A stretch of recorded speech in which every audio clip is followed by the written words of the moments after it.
जय श्री राधे कृष्ण जी। आज मैं आपको लड्डू गोपाल की पूजा विधि बताऊंगी। लड्डू गोपाल है घर में तो ये 5 काम करना कभी ना भूलें। इन कुछ खास नियमों का पालन अवश्य करें। आमतौर पर सभी हिंदू घरों में रोजाना लड्डू गोपाल जी की पूजा की जाती है। उन्हें नहलाया जाता है, वस्त्र पहनाए जाते हैं और भोग लगाया जाता है। भगवान की पूजा से जुड़े सभी नियम होते हैं। जिन घरों में लड्डू गोपाल की पूजा होती है उन घरों में इन नियमों का पालन करना जरूरी होता है। आज मैं आपको बताने जा रही हूँ ऐसे 5 कामों के बारे में जो अगर किसी के घर में लड्डू गोपाल है तो इन कामों को ज़रूर करना चाहिए। अगर आप भी लड्डू गोपाल जी को अपने घर में ला रहे हैं तो सर्वप्रथम आपको अपने मन में यह भाव पैदा करना चाहिए कि अब यह आपका नहीं बल्कि लड्डू गोपाल जी का घर है और बाकी लोगों की तरह वह भी इस घर के सदस्य हैं।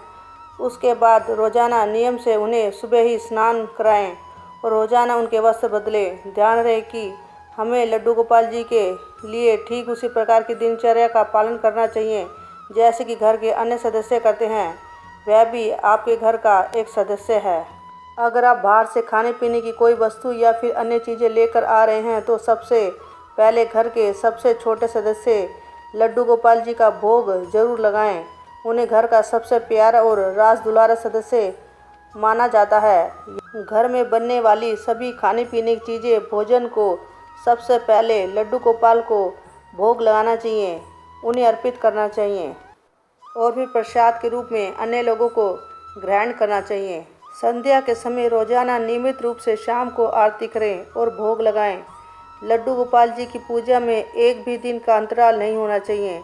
अगर आप किसी काम से घर के बाहर जा भी रहे हैं तो इस बात का ध्यान रखें कि घर की एक चाबी लड्डू गोपाल को देकर जाएं और ये प्रार्थना करके जाएं कि हे प्रभु आप इस घर की रक्षा करें।